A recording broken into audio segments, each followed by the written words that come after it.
He became distant. What if everything you've been taught about love, connection, and fulfillment is a lie? What if the very thing you think you need, a relationship, is the one thing keeping you from peace, clarity, and true happiness?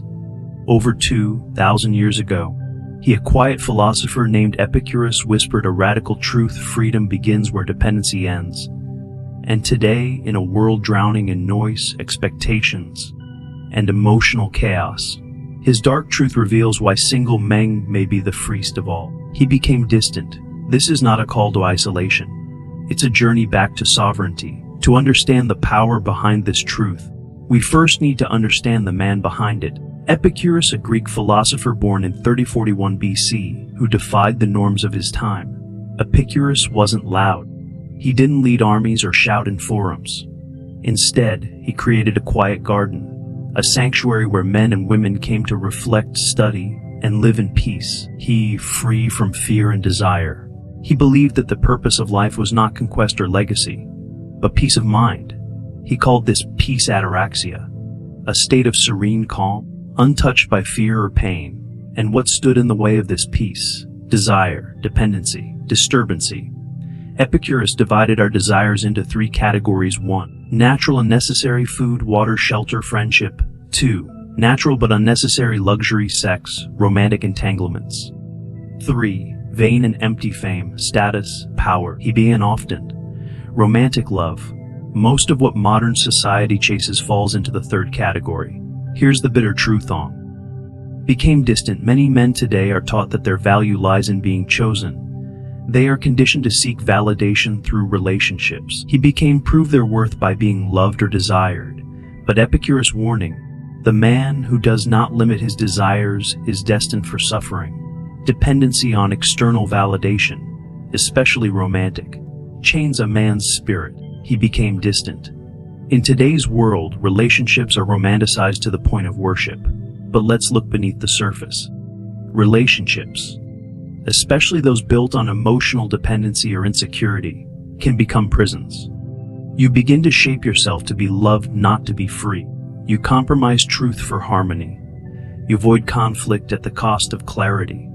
You stay, not because it's right, but because you fear being alone. Epicurus would see this as a betrayal of the self. To him, peace could not coexist with emotional volatility, manipulation, or dependency. He didn't reject companionship. He became distant. In fact, he valued deep friendships above almost all else. But he saw romantic desire, especially unexamined and clung to, as a threat to freedom. The wise man is content with little, he said, and does not suffer over what he cannot control.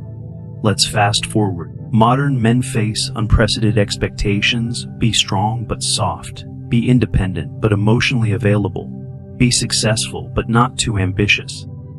And in the center of all this confusion sits the myth: you are not whole until you've found someone. Epicurus would call this emotional tyranny, a trap where men lose themselves trying to complete someone else's puzzle. But what happens when a man steps away from this chaos? He hears silence again. He meets himself. To Epicurus, a single man who is content, grounded, and mentally sovereign is not lonely, he is free. Why? Because he chooses his peace over performance. Because he knows how to be alone without being abandoned. He came distant. Because he builds a life that doesn't require permission to feel whole. Epicurus taught that the most important things in life are J. simple meals, G. quiet reflections, X. honest friendships, cut a mind free from fear, notice what's missing. Possession, control, external approval, romantic drama. To thrive as a single man is not to reject connection. It is to embrace the right friendship over dependency, reflection over validation, peace over passion. Epicurus would say, he who is not a slave to desire is already godlike.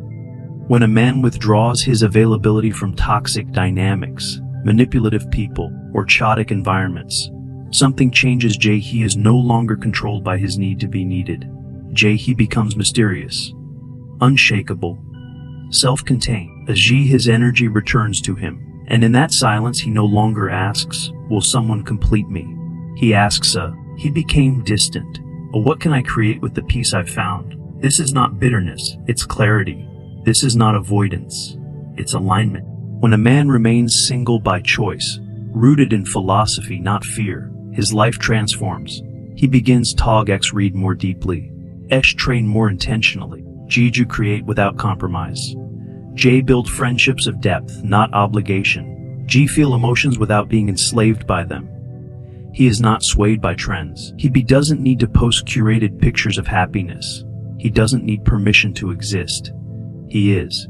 Epicurus famously said, he came distant. Of all the things which wisdom provides to make life entirely happy, much the greatest is the possession of friendship. Unlike romantic relationships that often carry expectations, jealousy, and dependency, Epicurean friendships were based on shared values, freedom, and emotional support, without ownership. In his garden, men and women lived peacefully, not as couples bound by social contracts, but as souls aligned in truth.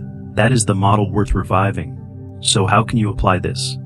1. Embrace solitude. Start small. Take walks without headphones. Eat alone and enjoy it. Learn the sound of your thoughts. 2. Audit your desires. Ask you, do I want this because it brings me peace, or because it numbs my fear? 3. Cultivate deep male friendships. Build your own version of the garden. Talk philosophy, health. Keep hurt distant, not gossip. 4. Reframe singlehood. You're not missing out. You're refining. You're not waiting. You're walking. 5. Build an inner fortress. Meditate. Read. Create. Train. Let your mind become your sanctuary, not a battlefield.